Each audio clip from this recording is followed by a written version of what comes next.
You're with ABC News. It's 9 a.m. Eastern Daylight Time and 6 a.m. in the West.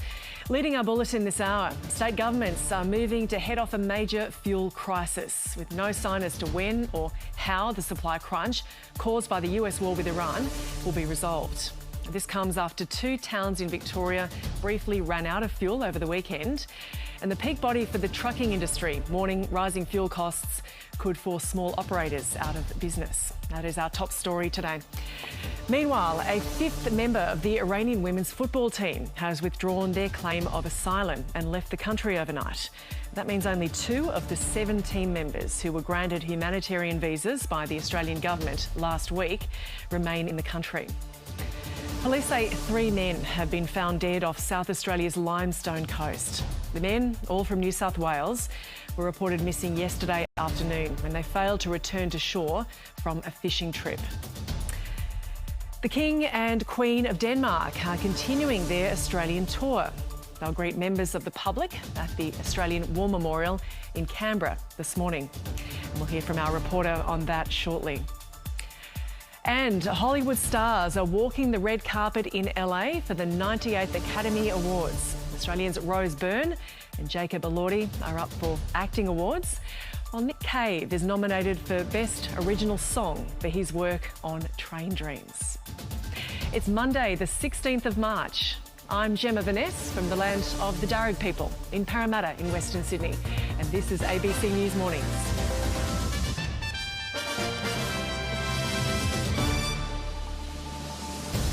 As the Middle East war enters its 3rd week, the ensuing international oil supply crisis is reverberating here in Australia as businesses and communities struggle with fuel supply and climbing prices. Rural towns across Australia have been running out of fuel. In the Victorian town of Robinvale, people lined up for hundreds of metres over the weekend, only for some service stations to run out. The freight industry says rising fuel costs are putting additional pressure on the country's already stretched industry. The New South Wales government is holding crucial talks with industry heads on fuel security later on today. Meanwhile, there are conflicting messages from Iran and the US about the conflict. Iran says it has no reason to negotiate with the US, disputing US President Donald Trump, claiming Tehran has asked for a ceasefire. US officials say its war on Iran will end within weeks and that a drop in energy costs will follow. That's despite Iran's assertion that it remains, quote, stable and strong and ready to defend itself. Across the Middle East, the death toll from the conflict has now reached 2,000 people, with most of those deaths in Iran and Lebanon. The war has led to the displacement of over 800,000 in Lebanon, which aid groups are describing as a humanitarian crisis. Let's get more now on those New South Wales crisis talks with our reporter Max Tillman, who is in Sydney. Max, what do we know about this fuel roundtable? Good morning, Gemma. Well, it's a global supply squeeze here in New South Wales. It's really a demand crunch. That's certainly what the New South Wales government are attributing those skyrocketing fuel prices to. That roundtable this morning will be led by the state's Energy Minister, Penny Sharp. It will be the brightest minds in the transport industries, fuel suppliers and, more importantly, farmers who are really bearing the brunt, particularly for rising diesel prices. Now, we have heard from Penny Sharp earlier this morning on ABC News Breakfast. She says the latest information the state government have when it comes to supply shortages is only around 30 out of 3,000 petrol stations across New South Wales are in a state of shortage. However, it really is farmers and primary producers who are bearing the brunt of that rising fuel prices, particularly when it comes to diesel. The message that we got from the Energy Minister this morning is that those larger suppliers who've effectively had their contracts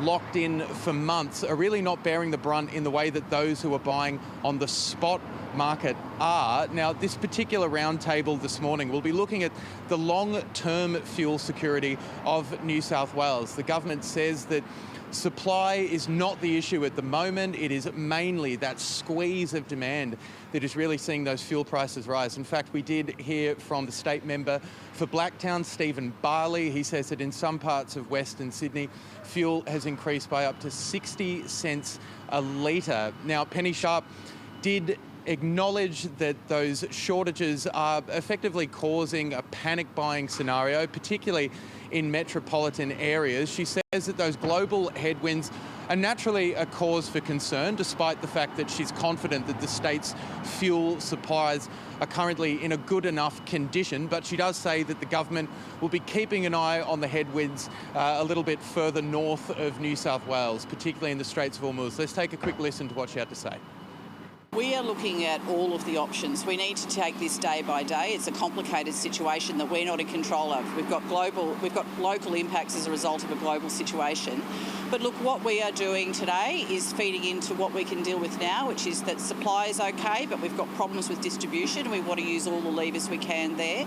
But we are also planning for what it looks like in 2 weeks' time, in a month's time, if this situation isn't resolved. We obviously hope for the best, but it's our role to plan for the worst, and that's what we're also doing. And Max, how are other states dealing with the fuel crisis? Well, we did see Robinvale and Harter, two towns in Victoria's northwest over the weekend, become what is believed to be the first two towns in Victoria to completely run out of fuel. They did get a resupply on Sunday afternoon, but it really does speak primarily to the tyranny of distance that a lot of regional communities are feeling, particularly given that it is naturally more difficult in order to get supplies of fuel into more remote parts of the country. We understand, obviously, the freight industry are really bearing the brunt of this shortage. In Western Australia, the government have effectively relaxed laws around how much cargo road trains can carry inland. That will hopefully see more fuel supplies make their way into regional parts of the country where farmers really desperately need it, particularly in WA, where we're currently seeing a harvest underway. Now, it's a similar case across the country. We did see last week Mark Bowen, the Energy Minister, effectively releasing around 100 million extra litres of fuel from the nation's reserves. At the same time, though, there are some troubling headwinds when it comes to inflation. It's predicted that inflation could tip above 5%. We are expecting to see the Reserve Bank make a decision tomorrow as to whether or not they will rise interest rates as well. So certainly a lot ahead. Max Tillman there in Sydney. Thank you. The US Energy Secretary says he's confident American allies will support the US in ensuring oil tankers have safe passage through the Strait of Hormuz. Chris Wright's comments follow posts by US President Donald Trump urging countries including the UK, China and Japan to send ships to the region. North America correspondent Barbara Miller has more from Washington. Chris Wright has been making the case that the whole world depends on oil flowing freely through the Strait of Hormuz, in particular Asian countries, he said. Now, his appearances on a couple of Sunday talk shows follow those posts by President Donald Trump, who said that other nations were sending their warships to the Strait of Hormuz. It later became clear that what the president was doing was urging other countries to become involved in trying to secure safe passage for tankers through that key waterway. In a later post, the president said that it should have been a team effort from the beginning and would now be in the future. We've heard from the UK, which says it is looking at all options and it might consider getting involved in making sure that the Strait of Hormuz is safe by, for example, sending mine hunting drones to the region. Chris Wright was pretty upbeat that other nations would become involved, and he said he thought even China would help. Look, there of course are tensions with China as well, but we will continue a productive dialogue, and I do expect China will be a constructive partner in reopening the Straits of Hormuz. Now, last week, Chris Wright was involved in this embarrassing posting blunder when he said that the US Navy had already escorted a ship through the Strait of Hormuz. In fact, Donald Trump offered that near the start of war, but it seems like it's a very long way before the U.S. Navy might be engaged in that kind of activity. The post was taken down, not before markets had sort of perked up, I guess, on that possible news from him. In his interviews today, he was a lot more careful to make sure that he wasn't falsely raising expectations. He said that he did think that the conflict would end in the next few weeks, but when he was pressed as to whether that meant that gas prices, petrol prices would come down, and they're already up an average of 25% across the U.S. since this war began, he wasn't prepared to say that they would come down. He said simply, hey, there are no guarantees in war. A funeral has been held for a Palestinian family who were killed by Israeli forces as they drove home from a shopping trip in the occupied West Bank. Palestinian health officials say the mother and father, along with two of their children, aged 5 and 7, were all shot in the head by Israeli police. Two of their other children sustained shrapnel wounds in the eye and the head. The Palestinian Red Crescent said in a statement Israeli forces initially prevented ambulances reaching the scene. The Israeli military says the incident is under review. Israel's Prime Minister has assured the public he is very much alive after rumours on Iranian social media that he was killed in an Iranian airstrike. Benjamin Netanyahu has posted video of himself on his own social media, chatting with an aide and getting coffee. Online conspiracy theorists had been claiming recent videos of the Israeli PM were AI generated because he apparently had 6 fingers. I'm dying for coffee. You know what? I love my people. Do you want to count the number of my fingers? Here. A 5th member of the Iranian women's football team has withdrawn their claim of asylum and left the country. 7 team members, including a player handler, were granted humanitarian visas by the Australian government last week while they were here for the Asian Cup tournament. Just 2 now remain in the country. Our political reporter Isabel Rowe is at Parliament House and joins us now. Isabel, another woman has left overnight. What can you tell us? Yeah, this is the 5th woman of what was 7 women from the Iranian football team who were granted asylum, given humanitarian visas and allowed to stay in Australia after their trip here for the Asia World Cup. It was just over a week ago now that the first 5 of those women were given visas by the Home Affairs Minister Tony Burke. 2 other women joined them. But in that time, the diaspora here in Australia has said that these women have been under incredible pressure. One of the claims is that one of those women, the team handler, who was one of the last to join that group granted asylum, has been passing on messages from the Iranian regime to the women while they've been in the safe house here in Australia. Now, the government, we understand, has investigated those claims. They don't have any evidence to prove that that is the case, but the diaspora says clearly something has gotten to these women. Now, the Assistant Immigration Minister, Matt Thistlethwaite, has been on Sky News this morning. He said that he understands some of the women have been in contact with the Iranian embassy here. He says he can't cut off contact with them and the outside world. They have been able to speak to their families. Potentially some concern has been getting through to them about the sorts of things that could happen to them, that could happen to their families. And there has been pressure from Iranian state media as well, talking about the importance of these women returning home and the victory of Iran that they have. So there are concerns, of course, now that there are just 2 women remaining in Australia, that they too may be under pressure to return home. Isabel Rowe at Parliament House, thank you. Police in South Australia have confirmed 3 fishermen missing off the state's southeast coastline have been found dead. Reporter Sam Bradbrook joins us now from Beachport. Sam, what can you tell us?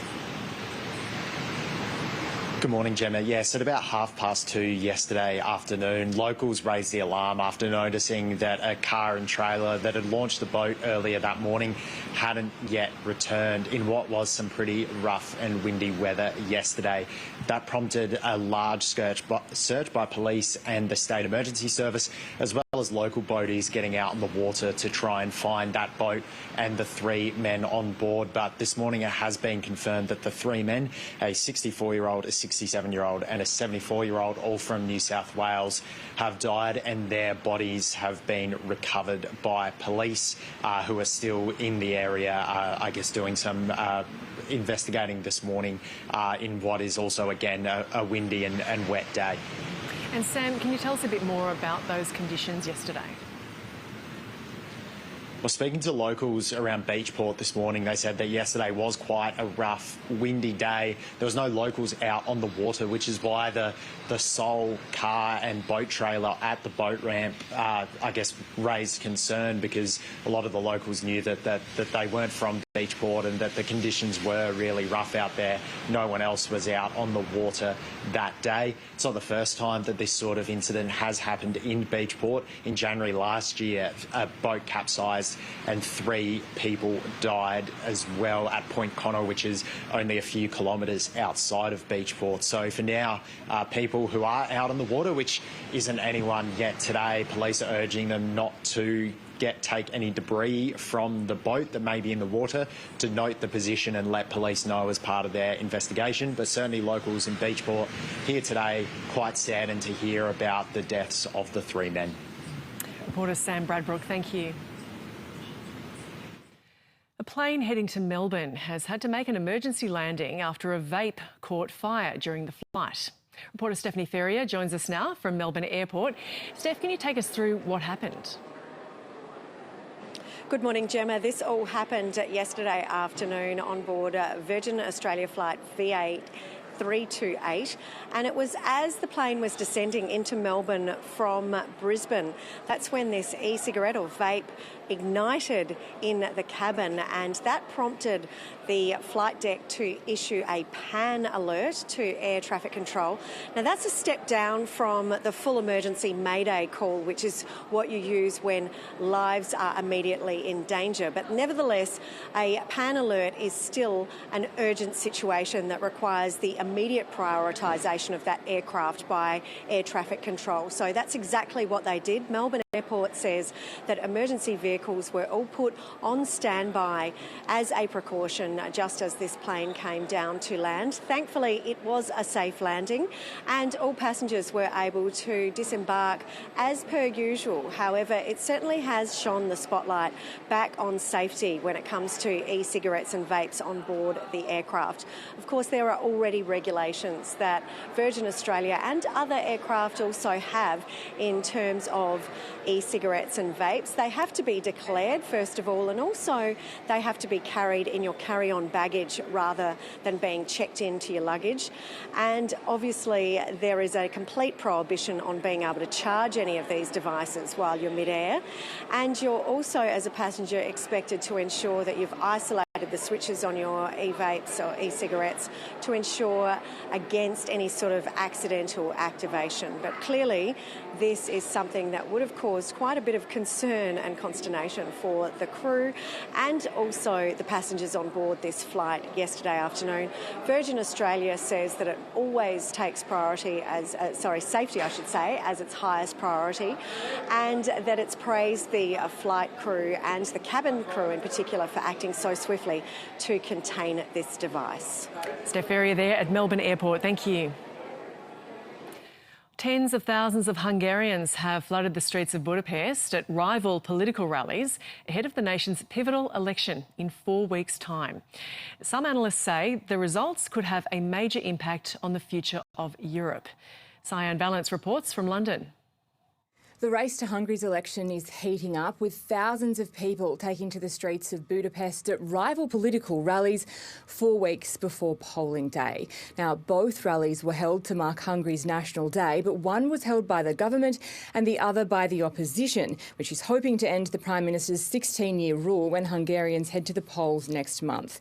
It is a pivotal election. Hungary's nationalist, Kremlin-friendly Prime Minister Viktor Orbán has been in power since 2010. He has long long clashed with the European Union and has faced intense criticism over cost of living challenges and a perceived erosion of democratic institutions while he's been in charge.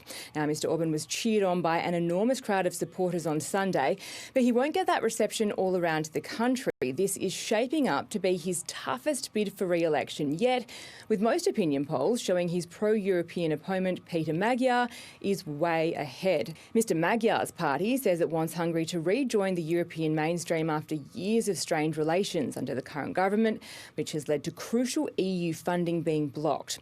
Mr Orban has jumped on that and attempted to portray his rival as a puppet of the EU, while Mr Magyar has accused the Prime Minister of seeking Moscow's help to stay in power. There are also disagreements over how to approach Ukraine, and there are likely to be a fair few more fiery disagreements in the lead up to the election on April 12th. South Australia's algal bloom is one of the worst environmental disasters in Australian waters, with dead fish, murky water and smelly, toxic yellow foam turning familiar beaches into something almost unrecognisable. Well, tonight's Four Corners asks what the South Australian government knew about the health risks and examines what the public was told.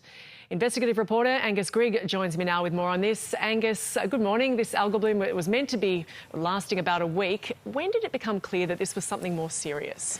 Yeah, good morning, Gemma. Look, the initial advice from the South Australian government, it was really more of a hope than anything else that this would be over in a couple of weeks, that Easter holidays last year wouldn't be affected, and that sort of regional fishing towns and, you know, the really important fishing industry in South Australia would be largely unaffected. Now, a year on, that has proven to be absolutely not true. And so what scientists are really worried about now is that the algal bloom has lasted a full 12 months. So it's gone through winter and then summer. And so they're very worried that this algal bloom may not go away. The fact that it has survived in the cooler waters and then in the warmer waters has many people worried that what we're going to see is an ongoing algal bloom like they have in parts of Florida, where every couple of years they get these sort of devastating environmental effects, and not to mention some sort of health impacts as well.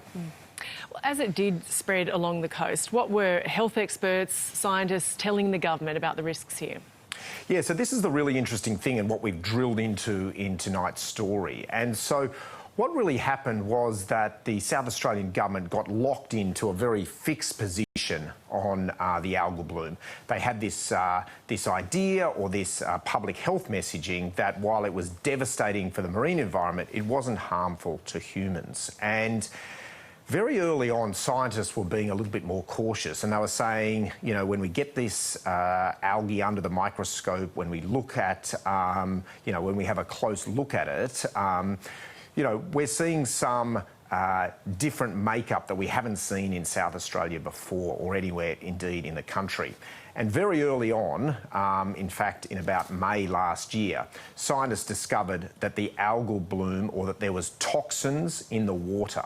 And these things are called brevetoxins and have quite serious impacts, particularly for asthmatics and those with underlying health conditions. So the crucial thing was that the government had about, at least on our calculations, based on freedom of information searches, but also papers released to the South Australian Parliament, the government in South Australia was warned 4 times at least that there was brevetoxins in the algae, and yet it took them 4 months to update the health advice. And that's the really sort of crucial thing we drill into in tonight's program. Yeah, so how would you say that private advice was comparing to what the public was being told?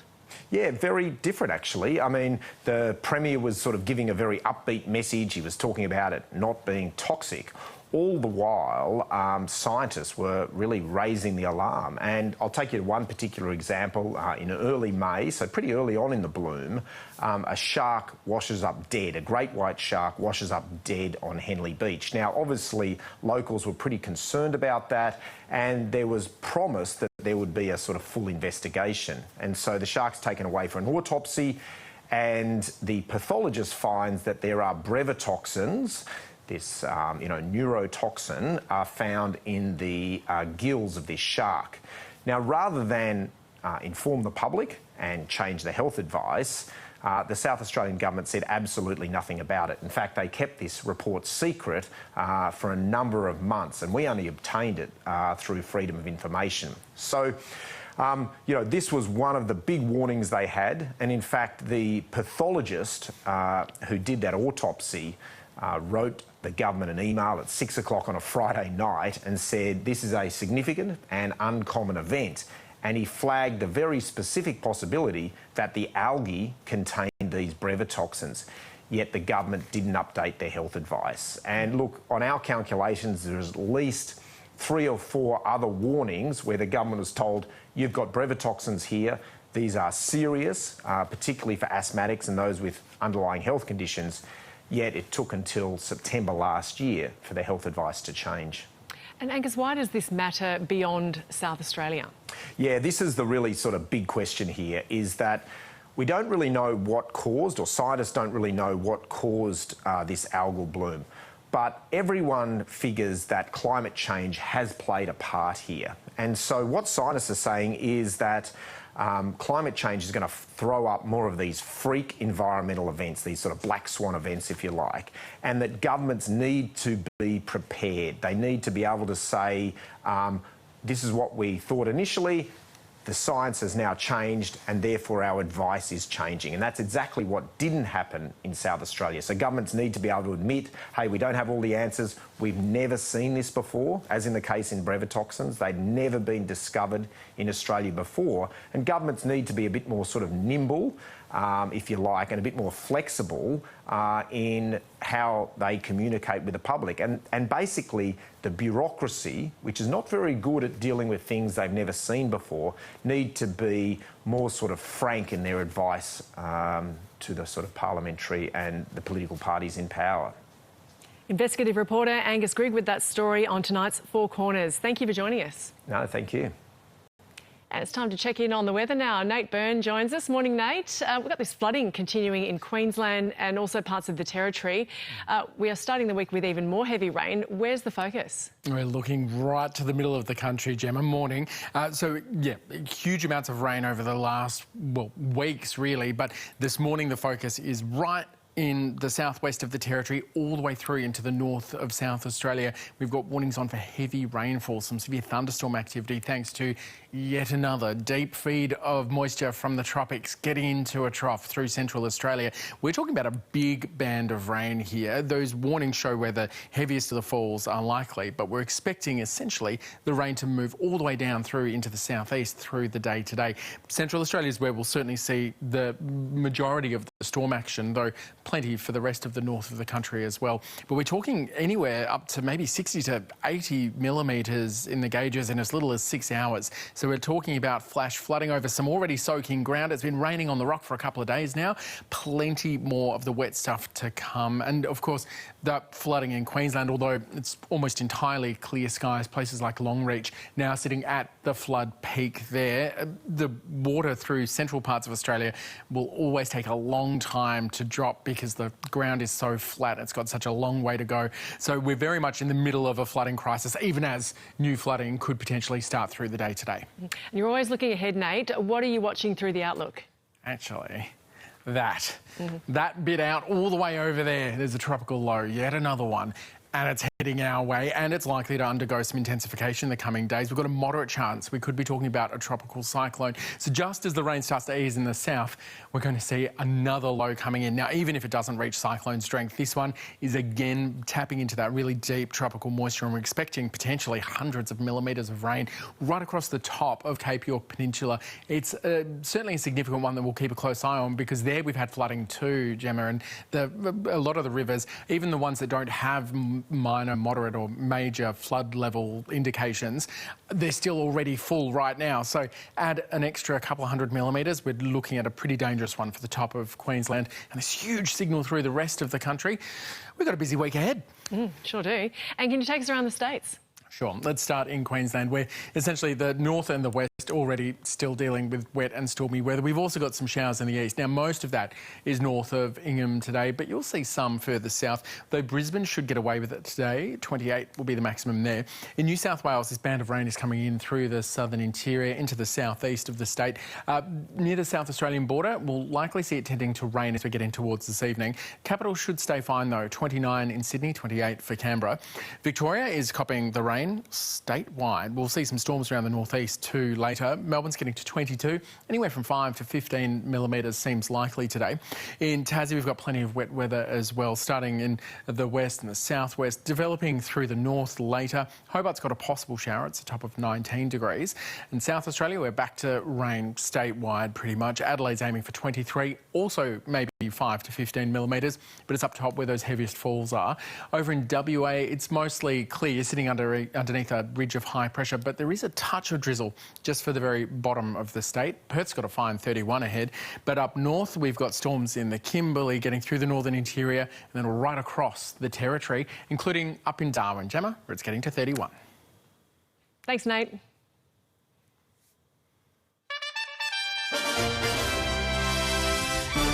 This is ABC News. I'm Gemma Veness, and these are the top stories we're following this morning.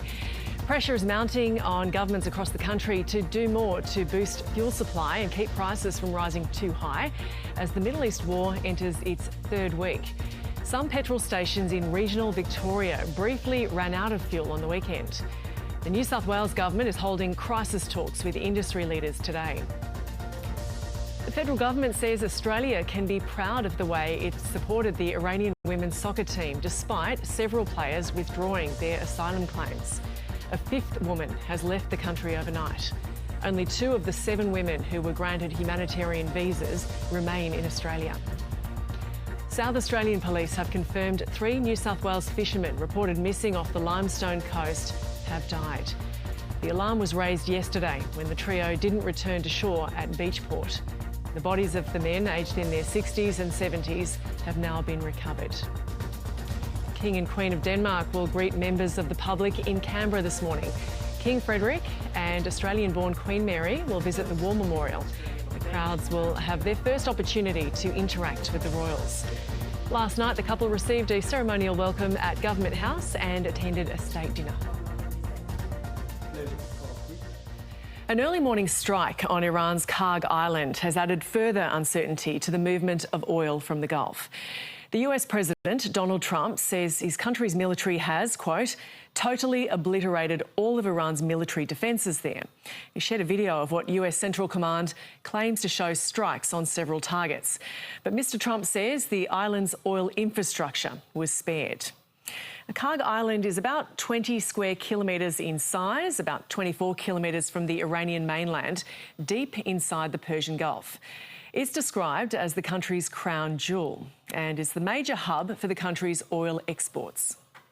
Something like 80 to 90% of Iranian crude oil is exported from that island to the outside world. And also the island has a lot of storage room for Iranian crude oil. And at the same time, it is a lifeline to economic life of Iran and a major source of revenue for the Islamic Revolutionary Guard. Long jetties allow super tankers to dock in deep water, something mainland ports can't offer. And pipelines connect the island to Iran's largest producing oil fields. Since the war broke out, shipping has effectively been blocked through the Strait of Hormuz, driving up fuel prices around the globe. More than 1,000 cargo ships have been held up, unable to pass the narrow channel. The Karg Island attack happened as the US signalled it's deploying at least 2,500 Marines and an amphibious warship to the region from Japan. That has sparked speculation US forces could try to seize the island. If the US took that island, it would strangle the Iranian economy. And the Marines on board the USS Tripoli have the firepower to do that. They have a squadron of the most advanced F-35B fighter jets. They have missiles, helicopters, highly trained infantry. They could take the island. And that's a real threat to Iran. The problem is they'd have to hold the island and the Iranians would fight hard to get it back. Iran has already targeted fuel tankers in the Gulf. Iran's foreign minister has warned any attack on Iran's oil infrastructure will lead to retaliatory strikes on energy assets in the region owned by oil companies cooperating with the US. A drone strike caused some operations to be suspended at one facility in the United Arab Emirates. More than 3 weeks into the war, how the US moves forward from here could have major consequences around the world. One constraint on the United States might be that if Iran retaliates and attacks the oil installations of Arab Gulf states in the south of Persian Gulf, then the current global crisis in terms of oil, price of oil and the knock-on effect on price of everything else will be far more intensified than what it is. So it's a big decision to make on the part of the United States to attack the oil installations, because Iran could immediately retaliate, reciprocate, and that would deepen the current political economic crisis at the global level. There are growing concerns across the world about what the Middle East war could mean for supply chains in the agricultural industry. I'm joined now by David Ubelava, who is an Associate Professor in Economics at the University of Sydney. David Ubelava, thank you so much for joining us. Can you firstly just give us a broad overview of what are the well-founded but also unfounded fears right now in terms of agricultural supply chains? Gemma, thanks for having me. Yes, as fuel prices are going up, fuel is an important input in agricultural production.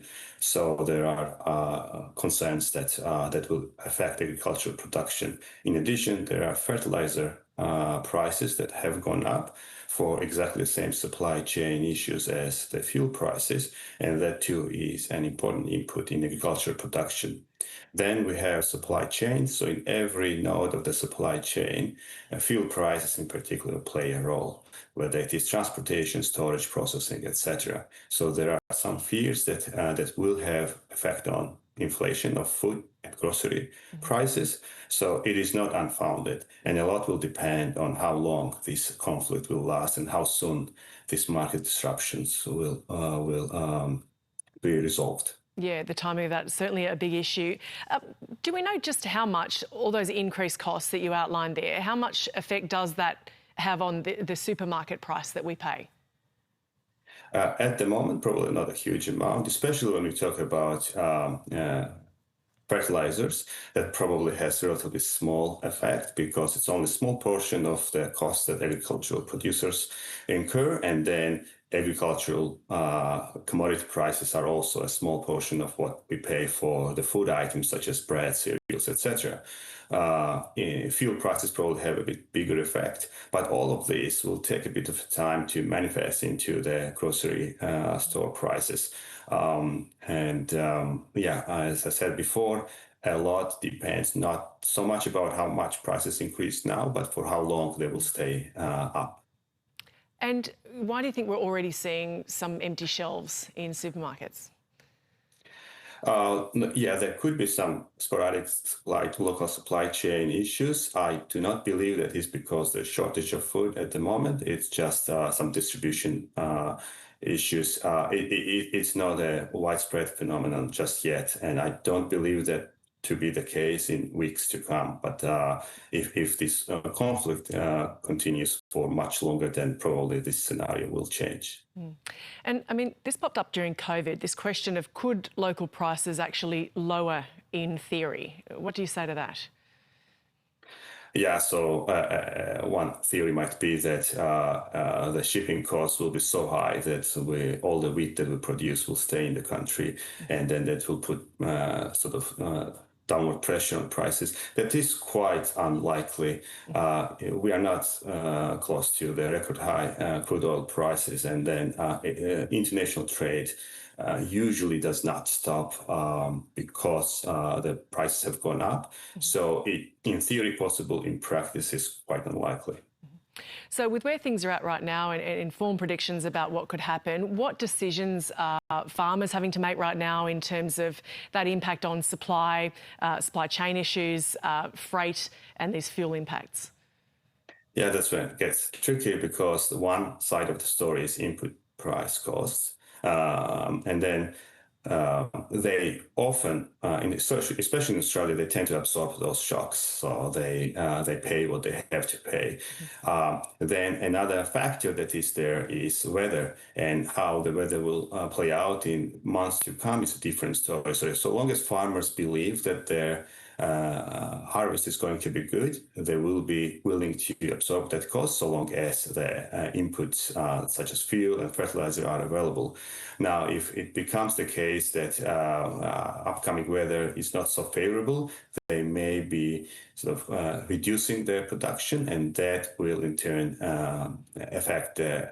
amplify the price effects down the road. So it is tricky. It is tricky because much like this conflict and price increase was unpredictable, even more unpredictable is how weather will play out in months to come. David Ubilava, Associate Professor in Economics at the University of Sydney. Thank you for speaking with us this morning. Thank you. Now, a crypto-based gambling platform has seen a spike in bets focused on the Middle East conflict. The platform is banned here in Australia, but users are reportedly using a loophole to participate in it. Caroline Thompson is a PhD candidate at the University of New South Wales, researching international criminal and humanitarian law and also emerging trends in geopolitics on social media. And she joins us now. Caroline, thank you so much for your time this morning. Can you tell us a little bit more about how Polymarket and other platforms like it work? Yeah, well, thank you for having me. So Polymarket is a prediction market, which is kind of like gambling, in the sense that, well, you have an event that you think is going to either happen or not happen, and you put money where your guess is. However, it's kind of different in the sense that the house doesn't set the odds. Instead, it's sort of the users who combine decide, well, how likely do we think this is? So you can also see the prices on bets going up and down, much like stocks. Yeah, the things people bet on vary quite a lot, but on Polymarket and on Kalshi, you can bet on its competitor. You can bet on war and very precisely, well, will the U.S. strike Iran on February 26th, February 27th, February 28th, March 1st, March 2nd? Will Iran close the Strait of Hormuz? Will Israel strike Iran? Will the U.S. send ground troops? When will a certain Ukrainian city be overtaken by Russia? And so on and so forth. Yeah, so, I mean, there's been some really notable bets there. One user on the Polymarket platform winning over $6,000 predicting the exact date that the US would strike Iran. So curious there. As we mentioned, it is banned in Australia. It was banned in the US before that was overturned by the Trump administration. Tell us about that decision. Yeah. So Polymarket was launched in 2020, and it didn't comply with gambling legislation because it argued, well, it's not gambling, the house doesn't set the odds, it's a prediction market, so it's something completely different. At the time, the sort of U.S. agency for gambling, the commissions, I forget the specific term, but whatever, they said, oh, well, this is just gambling by a different name, so it was banned. And then, well, when the Trump administration took effect, the Polymarket went back and said, hey, well, what do you think about our argument? And the Trump administration found, well, no, it's not gambling. In fact, it's something that I think we'll see growing over this coming year. Donald Trump Jr. is a major investor in Polymarket, a strategic advisor to Kalshi, and is also the director of a planned expansion to the Truth Social Universe, which will be another prediction market platform called Truth Predict. And so do these sort of markets, do they incentivise non-public information to become public? Oh, I definitely think they do. On Polymarket, all users are anonymous and all the bets are made in cryptocurrency, so it's very, very hard to track down, well, who is placing what bets. However, well, for example, on the case of betting, well, will the U.S. strike Iran on February 28th? This profile named Heyoman was made in February 2026, placed one bet on the U.S. striking Iran on February 28th, and won, well, quite a lot of money.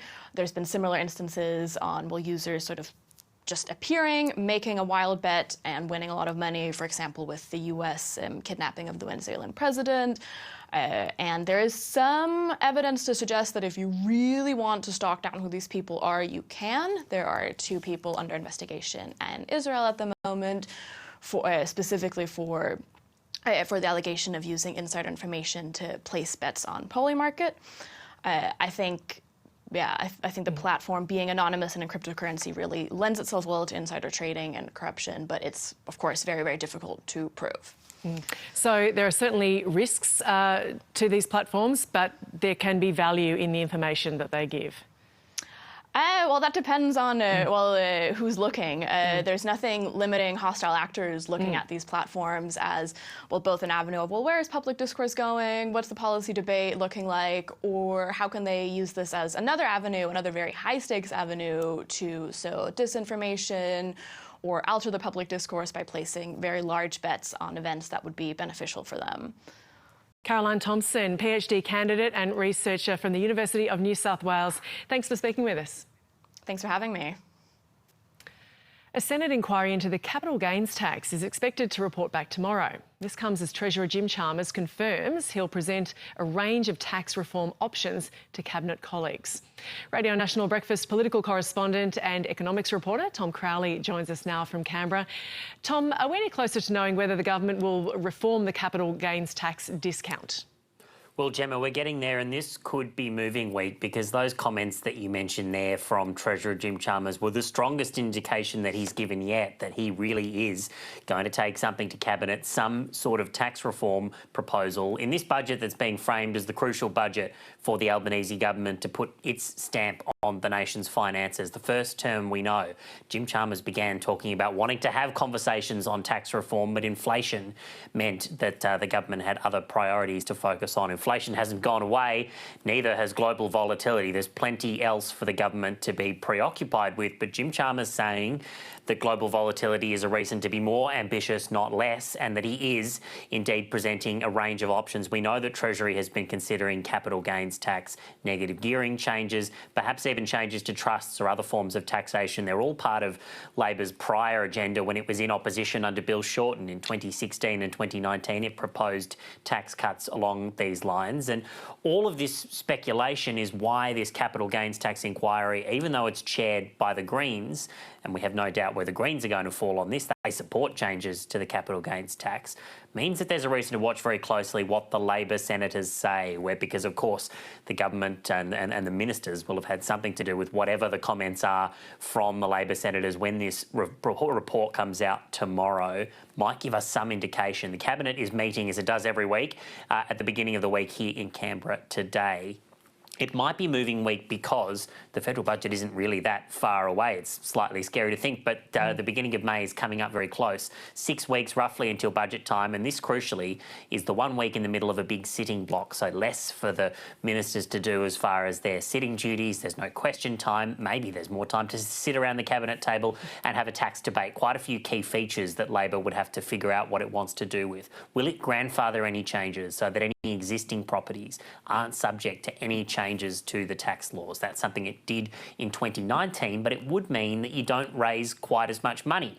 And there's a lot of conversation about whether the government should use any of the money it raises to fund income tax cuts. Well, if you're going to grandfather the proposal, it might get a little bit harder to afford income tax cuts that are really enough to make any sort of political shift. So there are lots of design considerations here for the government. Of course, we still don't know for sure whether they actually are going to do this, but Jim Chalmers, the hints are getting louder and louder. And Tom, what else is front of mind for the government as it prepares for that May budget?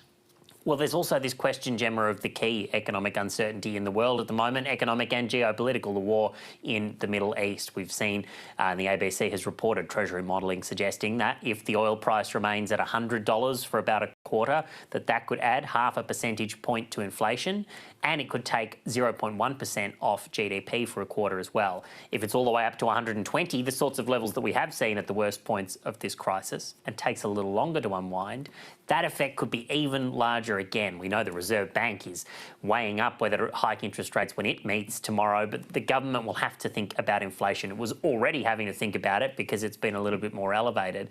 But the uncertainty not only of an inflationary shock, not only for prices, but that prospect that GDP could take a hit as well. It's two contradictory and difficult things for the government to keep in mind. Jim Chalmers saying it won't dent their ambition to do things domestically like tax reform, perhaps some spending cuts as well. But the government once again finds that a turbulent world is affecting its fiscal strategy.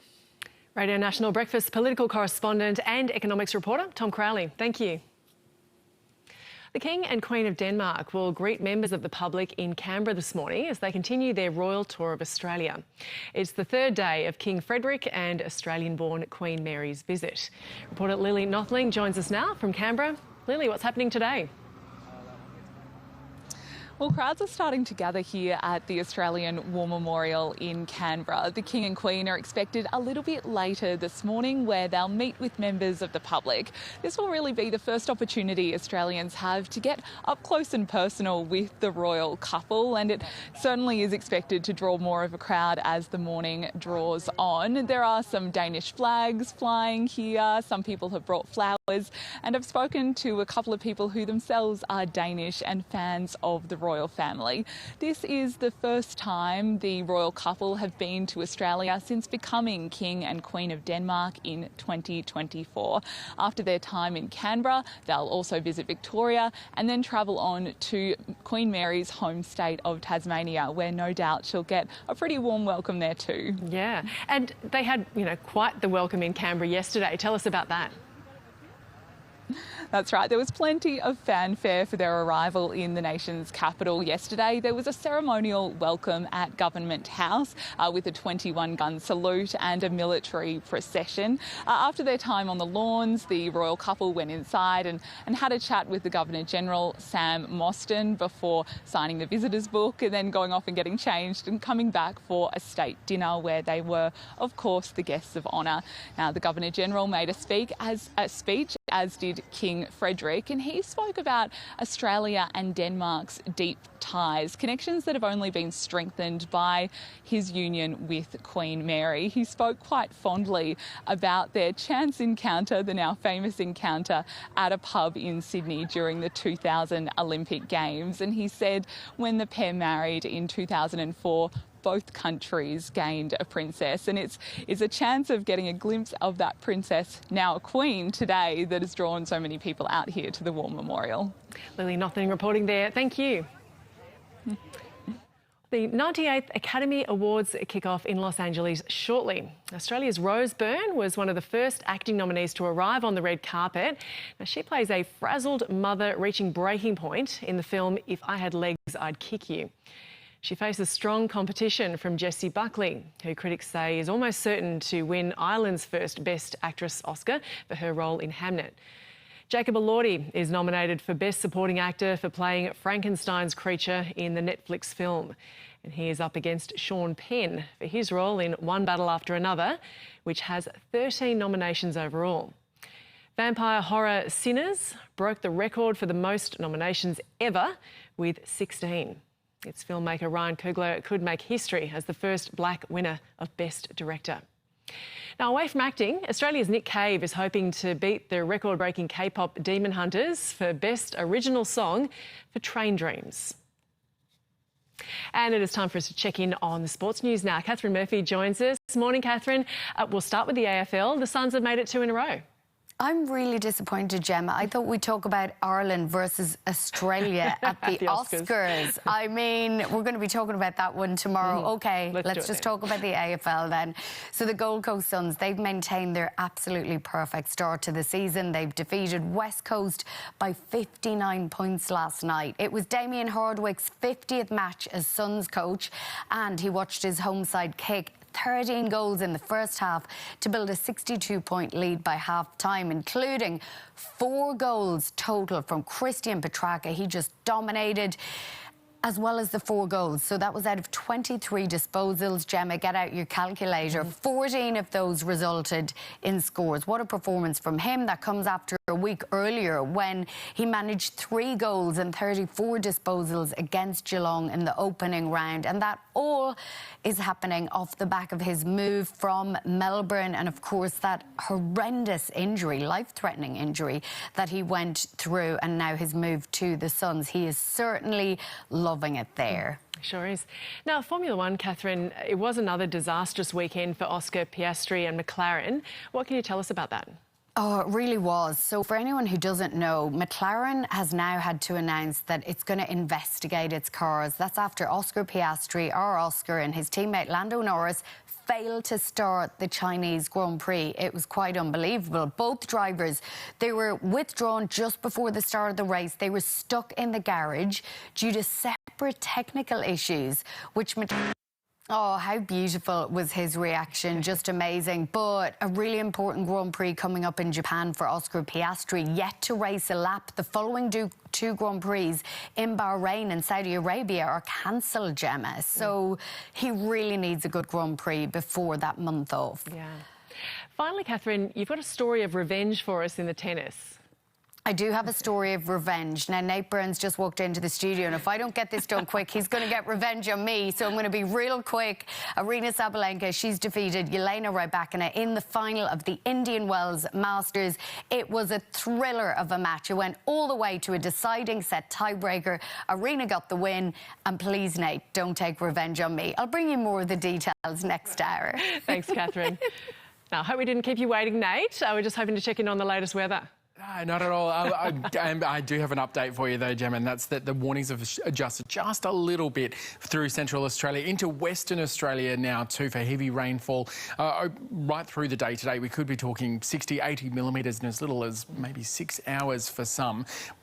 As a result, we mean flooding is likely. Flash flooding, certainly. It's all thanks to a big feed of tropical moisture coming in and being fed into a trough that extends all the way down into the southeast. It's quite a broad trough, and as a result, the rainfall is quite broad as well. And we're going to see lots of storm action through Central Australia through the day today. Those warnings may adjust slightly, but essentially the middle is expecting an absolute drenching. Now, we've still got flooding going on in Queensland that we're watching as well, and further north in the Territory where there's still a little bit of wet weather around the Daly River, and also at Longreach. We're both looking at those extended peaks still continuing right now. And I'm watching Queensland as well, because through the outlook, I'm afraid I've got more rain coming for you. For right up the top of the peninsula, a tropical low is developing and heading westwards towards us. This is still quite a ways out in the outlook, but it's looking like it could even bring another big drenching to the top end as we get in towards the very later stages of the 7-day outlook. We've got a lot of rain still to talk about, and a lot of flooding that's still going on for large parts of northern and central Queensland. That water's going to take a long time to drain away, so this is going to be an ongoing crisis for quite some time. More wet weather for the west and the north today. Showers in the east as well. Much more isolated, though, south of about Ingham, and Brisbane should get away with it today, aiming for 28 degrees. In New South Wales, we'll see wet weather moving through the southern interior towards the southeast. Hazardous surf for large parts of the coast, but a fine day for the capitals. 29 in Sydney, 28 in Canberra. In Victoria, expect wet weather. It's moving in now to Melbourne, and it's going to intensify through the day today. You're getting to 22, expect maybe 15 millimetres of rain. Stormy weather around the northeast here too. We've got wet weather for Tassie as well. The entire state has at least a chance. Just a possible shower for Hobart, 19 there. South Australia also looking very wet and rainy. Adelaide's aiming for 23, 15 millimetres for you as well, potentially. For southern WA, just some drizzle right along the south, otherwise clear skies. Perth's getting to 31, but then up north, storms in WA and right across the Territory, Gemma. For Darwin, it'll be an afternoon storm. Certainly showers, top of 31. Nate, thank you. I'm Gemma Veness. Coming up on the ABC News channel, the ASX is set to slide at the open as the conflict of the Middle East continues to choke the global oil market. We'll have that and more in just a moment.